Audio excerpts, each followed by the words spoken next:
தமிழக முதலமைச்சரிடத்திலே தனிப்பட்ட முறையிலே இதை பற்றி பேசுகிற போதும் கூட அவருக்கும் அந்த கவலை இருக்கிறது. அதுதான் சிஸ்டம். ஒரு சமூக கட்டமைப்புக்குள்ளே அரசு சார்ந்த கட்டமைப்புகள் சில நேரங்களில் நம்முடைய விருப்பங்களை மீறி இயங்கக்கூடியவையாக அமைந்து விடுகின்றன. தனியார் மயமாதல் கூடாது என்பது நம்முடைய கருத்து. ஆனால் நம்மால் அதை எதிர்த்து வெற்றி பெற முடியவில்லை. பன்னாட்டு நிறுவனங்கள் இங்கே நுழையக்கூடாது என்பது நம்முடைய நிலைப்பாடு. ஆனால் நம்மால் தடுக்க முடியவில்லை. அந்நிய முதலீடு இங்கே வரக்கூடாது, அதன் மூலம் அவர்கள் நமது வளங்களை சுரண்டக்கூடாது, லாபம் என்கிற பெயரில் கொள்ளையடிக்க கூடாது என்பது நம்முடைய ஆசை. ஆனால் அவற்றை நம்மால் தடுக்க முடியவில்லை.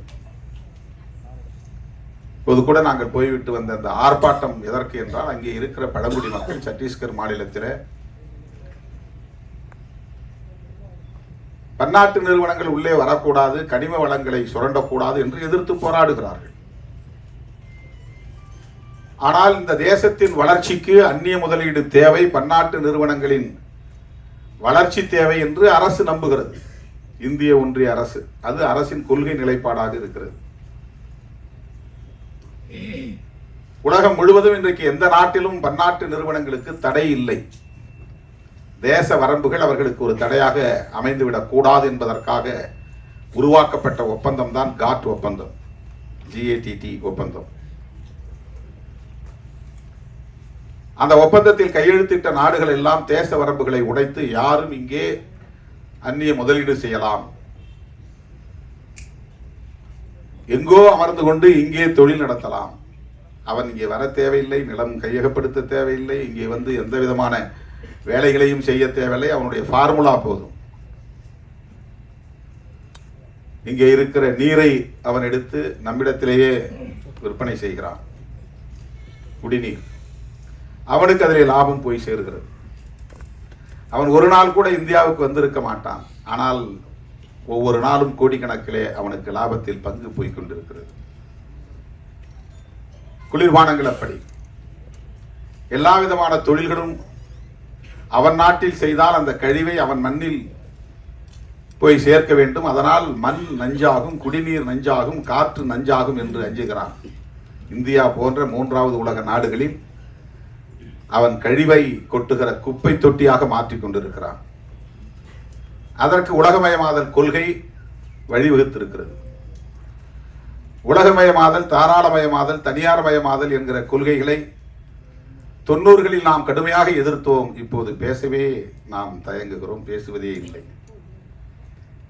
இறால் வளர்ப்பை கடுமையாக எதிர்த்தோம் ஒரு காலகட்டத்தில். இப்போது இறால் வளர்ப்பு மிக ஜோராக நடைபெற்றுக் கொண்டிருக்கிறது. நம்மால் எதிர்க்க முடியவில்லை.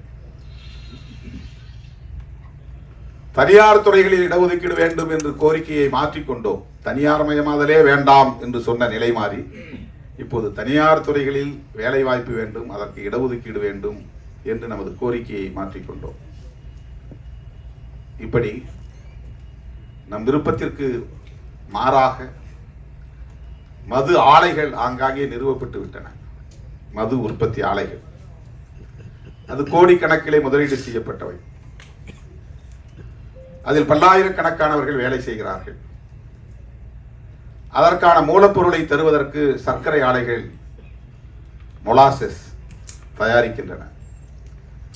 இந்த மொலாசஸை எப்படி அவர்கள் விநியோகம் செய்வது, விற்பனை செய்வது, அதை வாங்குவதற்கு மது ஆலைகள் தேவை. மது ஆலைகளை, மது கடைகளை மூடுவது என்பது மட்டுமே வேலை திட்டம் அல்ல. அதற்கு பின்னால் இவ்வளவு பெரிய பரப்பு இருக்கிறது. மது ஆலைகளையும் மூட வேண்டும், அதை விநியோகம் செய்கிற நிறுவனங்களையும் மூட வேண்டும். அதற்காக ஆயிரக்கணக்கான கோடிகளை முதலீடு செய்திருக்கிறார்கள். அவ்வளவு முதலீடுகளையும் நிறுத்த வேண்டும். அதனால் ஏற்படுகிற இழப்பை சந்திக்க வேண்டும். இப்படி இந்த சிஸ்டம் ஆக்டோபஸ் கால்களாக விரவி பரவி கிடக்கின்றன. உயர் தொழில்நுட்ப கருவிகளை அயல் நாடுகளில் இருந்து இறக்குமதி செய்து மல்டி ஸ்பெஷாலிட்டி ஹாஸ்பிட்டல் மருத்துவமனைகளே வந்து எஸ்டாப்ளிஷ் செய்கிறார்கள், நிறுவுகிறார்கள், இன்ஸ்டாலேஷன் பண்ணுகிறார்கள். அது கோடிக்கணக்கிலே மதிப்பீடு. 5 கோடி 10 கோடி அதை வெறுமன மூடி வைத்திருக்க முடியாது. தினந்தோறும் அது இயங்க வேண்டும். இல்லை என்றால் அது பழுதாகிவிடும்.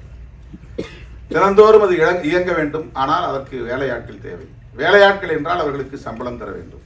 சம்பளம் தர வேண்டும். அது இயங்க வேண்டுமானால் தினந்தோறும் அதிலே நோயாளிகள் வந்து படம் எடுத்துக்கொண்டே இருக்கு. ஸ்கேன் எடுக்குன்னா ஸ்கேன் எடுத்துட்டு இருக்கணும். உடம்பு நல்லா தான் இருக்கும், ஆனாலும் ஸ்கேன் எடுங்க. எனக்கு ஒன்றும் பிரச்சனை இல்லையே. இல்லை, இதெல்லாம் மாஸ்டர் செக்கப் மாதத்துக்கு 3 மாதத்துக்கு ஒரு தடவை வந்து பண்ணிக்கிங்க, 6 மாதத்துக்கு ஒரு தடவை பண்ணிக்கிங்க. இது நம்முடைய ஹெல்த்தில் அவங்களுக்கு அக்கறை இருக்கிற மாதிரி. ஆனால் இது மெடிக்கல் மாஃபியாவுடைய வேலைகள், தொழில் முதலீட்டாளர்களின் வேலைகள். அதை சும்மா வச்சிருக்க முடியாது. ஒவ்வொரு ஹாஸ்பிட்டல்லையும் பல கோடி ரூபாய் முதலீட்டிலே உயர் தொழில்நுட்ப கருவிகள் வந்து நிறுவப்பட்டு இருக்கிற நிலையில் அவற்றையெல்லாம் மூடி வைத்திருக்க முடியாது. எக்ஸ்ரே எடுக்கிறதா இருந்தாலும் சரி, எம்ஆர்ஐ எடுக்கிறதா இருந்தாலும் சரி, அல்லது ஆன்ஜிஓ பண்ணுறதா இருந்தாலும் சரி, ஒவ்வொன்றுக்கும் அவங்க எஸ்டாப்ளிஷ் பண்ணி வச்சுருக்காங்க. எல்லாம் ஏசி. அதெல்லாம் வந்து அவன் பராமரி டெய்லி மெயின்டெனன்ஸ் இருக்கணும். சும்மா போட்டு மூடி வச்சுக்க முடியாது. அந்த மாதிரி தான் இந்தியா முழுக்க மது ஆலைகள் பல ஆயிரம் கோடி முதலீட்டில் நிறுவப்பட்டிருக்கிறது. அவ்வளவு எளிதாக அதை மூட முடியாது என்பது இங்கே இருக்கிற சிஸ்டம், இங்கே இருக்கிற ஸ்ட்ரக்சர். இப்போ நம்முடைய போராட்டம் என்பது தூத்துக்குடியிலே துப்பாக்கிச்சூடு வரையில் போய் 12 பேர் படுகொலை செய்யப்பட்ட பிறகுதான் ஸ்டெர்லைட் ஆலையை மூட வேண்டும் என்கிற நிலை உருவாகிறது. சாதாரணமான கோரிக்கைகளால் அந்த ஆலையை மூட முடியவில்லை. அறவழி போராட்டங்களால் அந்த ஆலையை மூட முடியவில்லை. கேரளாவிலே வேண்டாம் என்று சொன்ன அணு ஆலை கூடங்குளத்திலே வந்து நிறுவப்படுகிறது. தமிழ்நாட்டுக்குள்ளே நிறுவப்படுகிறது. நிறுவப்பட்ட நாளில் இருந்து, அதற்கான ஆணை பிறப்பிக்கப்பட்ட நாளில் இருந்து அந்த பகுதியில் மக்கள் போராடி கொண்டே இருக்கிறார்கள், எதிர்ப்பு தெரிவித்துக் கொண்டே இருக்கிறார்கள், துண்டறிக்கை கொடுத்துக் கொண்டே இருக்கிறார்கள், உண்ணாவிரத போராட்டம் நாள்தோறும் நடத்துகிறார்கள். 1.5 ஆண்டுகள் நடந்தன. ஒரு அங்குலம் கூட அதிலே நம்மால் முன்னேற முடியவில்லை. திட்டமிட்டவாறு கூடங்குளம் அணு உலை நிறுவப்பட்டது. அது இயங்குகிறது. அங்கே அணு கழிவுகள் வெளியேற்றப்பட்டுக் கொண்டே இருக்கின்றன. தோழர்களே, அப்படித்தான் இந்த மது ஒழிப்பும் கூட. விழிப்புணர்வு தேவை. பரந்துபட்ட அளவில் மக்களிடையே விழிப்புணர்வு தேவை. ஒரு இயக்கம் போதாது, ஒரு கட்சி போதாது, ஒரு தலைவர் போதாது. அரசை நிறுவுகிற ஆற்றல் பெற்ற மக்கள், ஒரு அரசை தூக்கி எறிகிற ஆற்றல் பெற்ற மக்கள், விழிப்புணர்வு பெற்ற அரசியல் சக்தியாக மாறுகிற போது, தொடர்ந்து போராடுகிற துணிச்சலை பெறுகிற போது, சமரசமின்றி போராடுகிற ஆற்றலை பெறுகிற போது எல்லாவற்றையும் தலைகீழாக புரட்டி போட முடியும். அதற்கு சான்று வேளாண் சட்டங்களை இந்த அரசு திரும்ப பெற வைத்தது. விவசாயிகளின் தொடர் போராட்டம். அது ஒரு கட்சி நடத்திய போராட்டம் அல்ல, ஒரு குறிப்பிட்ட தலைவன் நடத்திய போராட்டம் அல்ல. பஞ்சாப், ஹரியானா மாநிலங்களை சார்ந்த விவசாயிகள் குடும்பம் குடும்பமாக வண்டி கட்டி வந்து டெல்லிக்கு செல்லுகிற எல்லா பிரதான சாலைகளிலும், முதன்மை சாலைகளிலும் குறுக்கே மறித்து வண்டிகளை நிறுத்தி அங்கேயே படுத்து தூங்கி சமைத்து சாப்பிட்டு 1.25 ஆண்டுகள் தொடர்ந்து போராட்டம் நடத்தினார்கள். அந்த போராட்டம் ஆட்சியாளர்களால் கண்டுகொள்ளப்படவில்லை, அலட்சியப்படுத்தப்பட்டது. ஆனால் பஞ்சாப் மாநிலத்திற்கு தேர்தல் வந்தது. ஆட்சியாளர்களுக்கு கிளி பிடித்தது, வயிற்றில் புலி கரைத்தது. இந்த போராட்டத்தை கண்டுகொள்ளாமல் இருந்தால் நாம் மிக மோசமான தோல்வியை சந்திக்க நேரிடும் என்று நிறைவேற்றப்பட்ட சட்டங்களை, குடியரசுத் தலைவரால் அங்கீகரிக்கப்பட்ட சட்டங்களை திரும்ப பெற்றார்கள் என்பது வரலாறு. அது ஒரு புரட்சி. அப்படி ஒரு புரட்சி தேசிய அளவில் உருவாக வேண்டும். மதுவுக்கு எதிராக மது ஒழிப்பு என்கிற காந்திய கொள்கை தேசிய அளவில் பரவ வேண்டும். இன்றைக்கு மீண்டும் காந்தி நமக்கு தேவைப்படுகிறார். மதச்சார்பின்மைக்காகவும் தேவைப்படுகிறார், மதுவிலக்குக்காகவும் தேவைப்படுகிறார். மதத்தின் மீது நம்பிக்கை உள்ளவர், அந்த அடிப்படையிலே காந்தியடிகளோடு எமக்கு முரண்பாடுகள், கடுமையான முரண்பாடுகள் உண்டு. அவருக்கு முற்பிறவியின் மீது நம்பிக்கை உண்டு, அடுத்த பிறவியின் மீது நம்பிக்கை உண்டு. இந்த சாதிய கட்டமைப்பை இறைவனால் உருவாக்கப்பட்டதுதான் என்கிற நம்பிக்கை உண்டு. தீண்டாமை மட்டும் கூடாது என்று சொன்னார். அப்படி சொன்ன கருத்துக்களிலே நமக்கு முரண்பாடு உண்டு. ஆனால் உருவாக்கி இருக்கிற இந்த புதிய அரசு, வெள்ளையன் வெளியேறிய பிறகு நாம் உருவாக்கி இருக்கிற இந்த புதிய அரசு மதசார்பற்ற அரசாக இருக்க வேண்டும் என்பதிலே உறுதியாக இருந்தார். அதனால்தான் காந்தியடிகள் கொல்லப்பட்டார். அவர் இறை நம்பிக்கை உள்ளவர், கடவுள் மறுப்பாளர் அல்ல.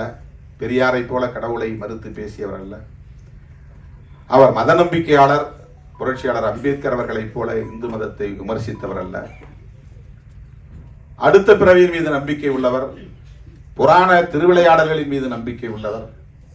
அப்படிப்பட்டவரையே படுகொலை செய்தார்கள் என்றால் அதற்கு காரணம் அவருடைய மதச்சார்பின்மை என்கிற கொள்கை நிலைப்பாடுதான். அதே போல மதுவிலக்கு. இன்றைக்கு நாம் குயிலி திரைப்படம்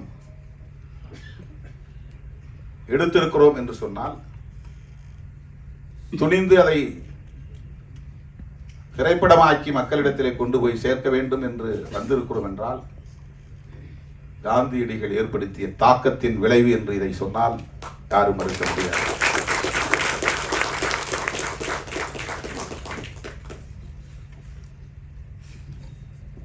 களத்திலே நாம் சந்திக்கிற அவலங்கள் நம்மை சிந்திக்க வைக்கிறது என்பதுதான். ஒவ்வொரு ஊரிலும் பிரச்சனைகளுக்கு காரணம், ஒவ்வொரு ஊரிலும் குறைந்தது 10 அல்லது 20 பேர் போதையில் இருக்கிறார்கள். சாதியின் பெயராலோ மதத்தின் பெயராலோ கலவரங்கள் மூடுவதற்கும் பெரிய வன்கொடுமைகள் வெடிப்பதற்கும் குடிப்பழக்கத்திற்கு, குடி போதைக்கு ஆளாகக்கூடியவர்களும் ஒரு காரணமாக இருக்கிறார்கள் என்பதை நம்மால் பார்க்க முடிகிறது. 1,00,000 பேர் அமர்ந்திருக்கிற ஒரு அவையில் 100 பேர் குடிபோதையில் வந்து குழப்பத்தை ஏற்படுத்தி விடுகிறார்கள். அந்த கட்டுப்பாட்டை சீர்குலைத்து விடுகிறார்கள். இது நாட்டுக்கு கேடு. படத்தின் முதல் பாடலே அதுதான். நாட்டுக்கு கேடு, வீட்டுக்கு கேடு, அதை விட்டு தொலைப்போம் என்கிற அந்த கருத்து. தோழர்களே, இதனால் என்ன நாம் சாதிக்க போகிறோம் என்று கருதாமல், இது என்ன பெரிய விளைவை ஏற்படுத்தி விட போகிறது என்று கருதாமல், இந்த விழிப்புணர்வை இன்னும் விரிவாக்கிக் கொண்டே போக வேண்டும்.